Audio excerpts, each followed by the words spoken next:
So what's going to happen when we have these two strands of DNA that are complements to one another? And what does that mean if they're complements to one another? That means whenever we have a T, we have an A, and whenever we have a C, we have a G. And we know A and T bonds together and C and G bonds together.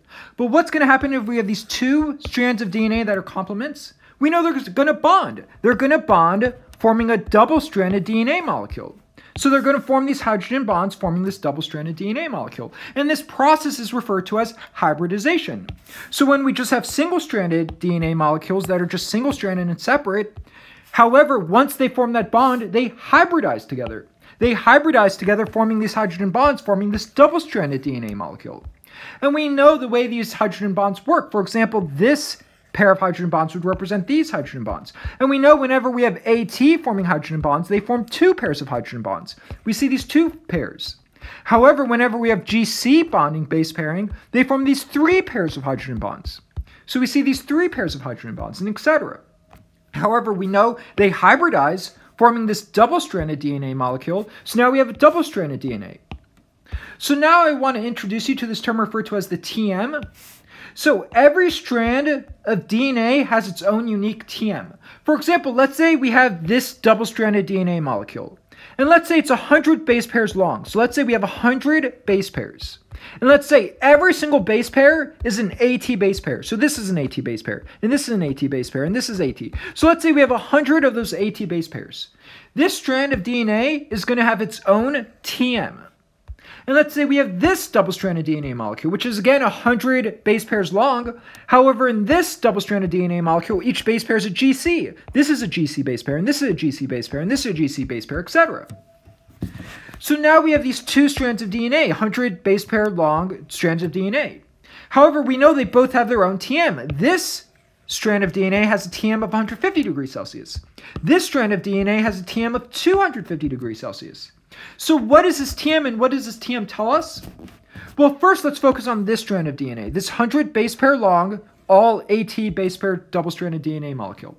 Let's say we had a lot of them. So let's say this represents one of these guys, and this represents another one, and this represents another one. So let's say we had a solution with a lot of these double-stranded DNA with these AT base pairs.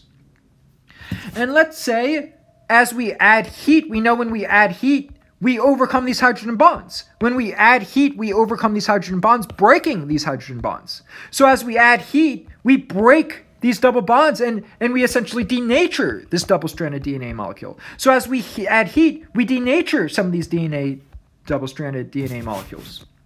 But now let's say at 150 degrees Celsius, exactly half of this sample denatures. So again, maybe we get to 150 degrees Celsius and half of them. So let's look at half of them. So maybe these that I X'd, maybe this half denatures.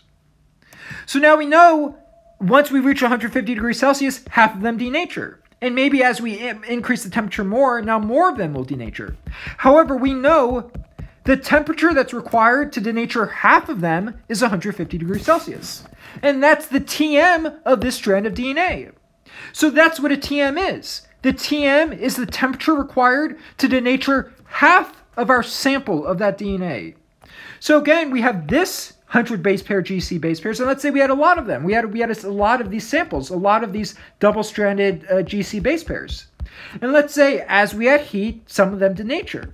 However, let's say once we get to 250 degrees Celsius, then half of them denature. So this one required more heat to denature half of them. But let's say once we get to 250 degrees Celsius, now half of them denature, so now we know that's the TM of this strand of DNA. So that's what the TM is. But you might wonder, why does this GC, 100 base pairs of GC, have a higher TM than 100 base pairs of AT? Well, this one has more hydrogen bonds.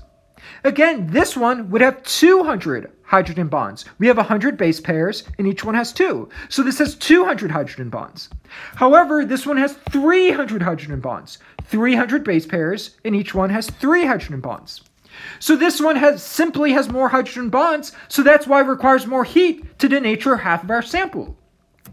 And it's important to realize it's not 250 degrees Celsius is required to denature half of a single DNA strand. No, it's the temperature required to denature half of these total, half of our sample. But essentially, that's what the TM is. And the point is, this GC is more stable. This GC is more stable, and in fact, in our DNA and our genome, we use regions of high GC for stability. This is very stable, and it's very hard to denature this. However, regions of AT is very easy to denature. It's very easy to overcome these bonds and denature this. So now let's do another example. Let's say we have 100 base pairs of AT, and let's say we had 50 base pairs of AT. And let's say we had these samples, so we had a lot of these 100 base pairs of AT. And let's say, again, we had this sample with a lot of 50 base pairs of AT. And they look like the same length, but just imagine they're half the length. So now, which one would have a higher TM? Well, again, what is the TM? The TM is the temperature required for half of our sample to denature. So maybe for this one, we have all these 50 base pair longs. So maybe this one requires 100 degrees Celsius to denature half of our sample. So once we get 100 degrees Celsius, half of our sample has denatured. Why does this one require less temperature? Because it simply has less base pairs. It has half the amount of base pairs. So again, the point is there are these two themes. First of all, the longer the strand of DNA, the higher the TM. So this one's longer, so it has a higher TM. It would require higher temperature to denature half of our sample. However, we also need to think of the GCs. Again, if we have the same length, but this one relatively has more GCs, then this one would also require more temperature. There are those two components, the length and the amount of ATs and GCs that affect the TM, or effectively the temperature required to denature half of our sample. And now let's do one last example. Let's compare, let's say these are both 100 base pairs long, and let's say they're both completely made out of ATs. So let's say we have our two samples, but let's say this is an aqueous sample, and let's say this is a sample with sodium chloride. This is a salt solution. Which one would have a higher TM? Well, let's think about it. Let's look at the molecular structure of this double-stranded DNA molecule. We know we have this ribose sugar, these ribose sugars, these nitrogenous bases, and these phosphodiester backbone linkages.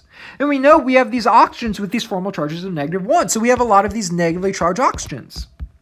So all these oxygens are negatively charged. So if we have all these negatively charged oxygen molecules nearby, that's unstable. We have that negative charge electronic repulsion, so that's unstable. However, what happens if we had a salt solution? Well, if we had a salt solution, those positive charged sodium ions will stabilize that charge. They'll stabilize that charge, stabilizing this double-strand structure.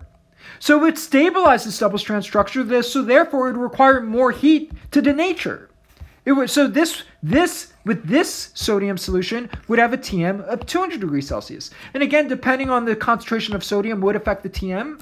But again, the point is a salt solution stabilizes the double-stranded DNA molecule, so therefore it would increase the TM. You would require more heat to overcome those hydrogen bonds and to break them. But again, there are those three components. The length affects the TM. The AT to GC ratio affects the TM.